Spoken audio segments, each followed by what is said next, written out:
গল্পের নাম রঙিন আকাশ আর বিষাক্ত ছায়া।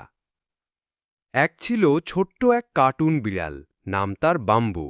গোলাপি চোখ, বাদামি গা আর পিঠে একটা ছোট্ট পাখা। হ্যাঁ, ঠিকই শুনেছ, বাম্বু শুধু পাইলটই না, সে চালায় একটা ছোট্ট প্লেন।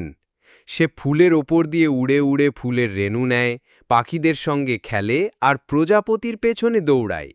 সে থাকে এক রঙিন ফুলের বাগানে, যেখানে হাজার রঙের ফুল হাসে, মৌমাছিরা গুনগুন করে গান গায়।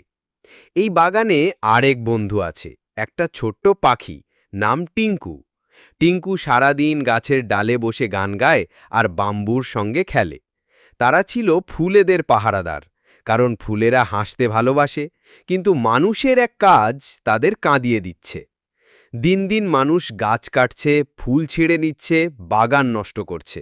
বাম্বু আর টিঙ্কু দেখল দূরে এক দলের লোক এসেছে, তাদের হাতে করাত, কুড়াল আর এক বড় বড় ট্রাক। বাগানের বড় বড় গাছ কাটতে তারা শুরু করে দিল।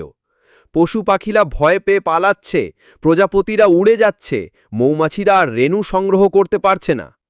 তাদের মধ্যে সবচেয়ে ভয়ঙ্কর একটা জিনিসও এসে গেছে। গাছ কাটা শুরু হতেই বেরিয়ে এলো ভয়ানক এক সাপ, নাম তার কালনাগ। সে হাজার বছর ধরে গাছের নিচে ঘুমিয়েছিল।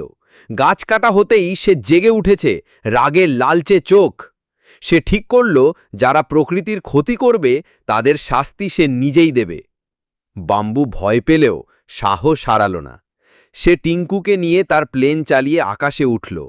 উপর থেকে সে সাপের গতিবিধি দেখছে, আর মানুষের দল কোথায় কি করছে তাও বুঝছে।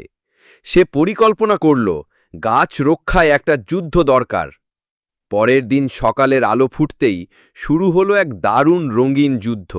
বাম্বু আকাশ থেকে ফুলের বীজ ঝরায়, যা মাটিতে পড়েই গাছ হয়ে ওঠে। টিঙ্কু গাছের গান গায়, তাতে গাছেরা আরও দ্রুত বাড়ে। কালনাগ তার ফনা তুলে ভয় দেখায়, মানুষরা ভয় পেয়ে দৌড়ায়। মানুষরা শেষ পর্যন্ত বুঝতে পারে, এই বাগান কারো একার নয়, এটা সবার। গাছ মানে জীবন, ফুল মানে ভালোবাসা, আর প্রকৃতি মানে আমাদের শ্বাস। শেষে মানুষ তার ভুল বুঝতে পারে। তারা করাত রেখে গাছ লাগাতে শুরু করে। সাপ কালনাগ ফিরে যায় তার ঘুমের গর্তে, আর বাম্বু আর টিঙ্কু আবার প্লেনে চড়ে। সেদিনের যুদ্ধের পর বাগান আবার হেসে উঠেছে।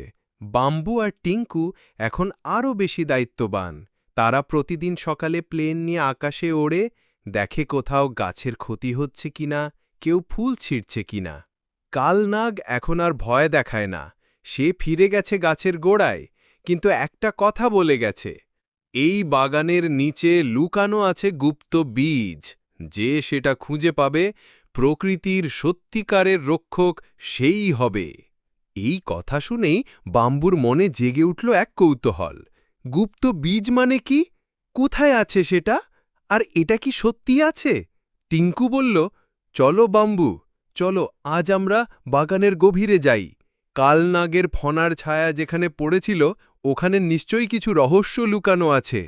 তারা প্লেন নিয়ে উড়ে গেল বাগানের পুরানো অংশে, যেখানে আগে কেউ যেত না।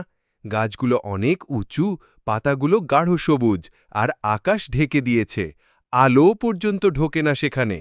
হঠাৎ তারা দেখতে পেল একটি গাছের গোড়ায় সাদা রঙের চিহ্ন, যেন কেউ সেটায় আঁচড় কেটেছে। চিহ্নের নিচে একটা ছোট্ট গর্ত। টিঙ্কু ঢুকল গর্তে আর খুঁজে পেল একটা চকচকে কাঁচের কৌটা। কৌটার ভেতরে ছোট্ট এক বীজ, কিন্তু সেটা সাধারণ বীজ নয়, তার চারপাশে সোনালি আলো জ্বলজ্বল করছে। হঠাৎ বীজটা কেঁপে উঠল।